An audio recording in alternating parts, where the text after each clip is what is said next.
Beaucoup parlent de la manipulation de l'or, mais en réalité, que ce soit la hausse ou la chute de l'or, elles sont parfaitement logiques si vous comprenez les narratifs macro derrière. Et la grosse chute de l'or ce vendredi, c'était simplement un changement de sentiment, ce n'était pas du tout une manipulation.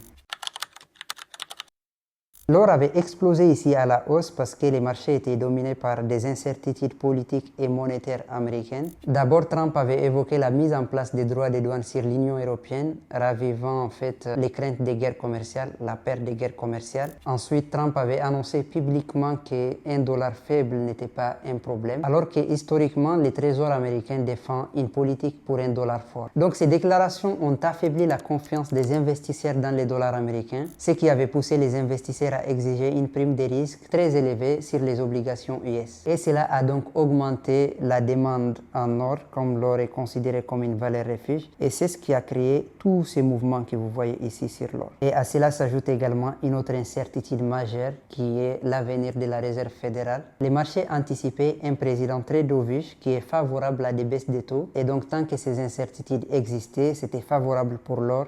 L'or devrait continuer sa hausse. Mais récemment, le narratif a changé et c'est ce qui a provoqué cette grosse chute sur l'or ce vendredi.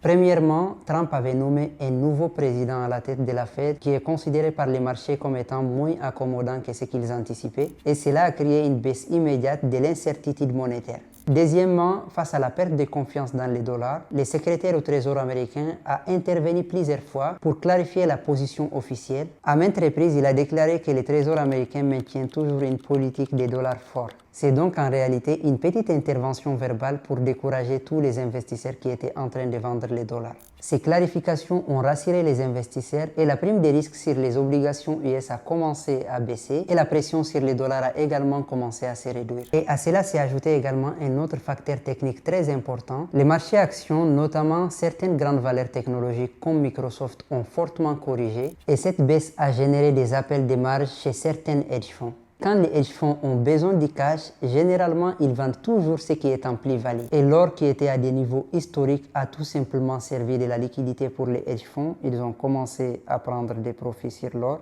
ce qui a provoqué les premiers retracements sur l'or ici. Donc en résumé, l'or n'a pas chuté par manipulation, mais parce que la confiance dans les dollars a été partiellement restaurée, les incertitudes sur la Réserve fédérale ont diminué, les flux se sont orientés et les prises de profits ont fait le reste. Et il faut savoir qu'après une perte de confiance des investisseurs, quand la confiance revient, les valeurs refuges corrigent toujours. L'or, c'est une valeur refuge et c'est pour cette raison qu'il y a eu cette grosse correction.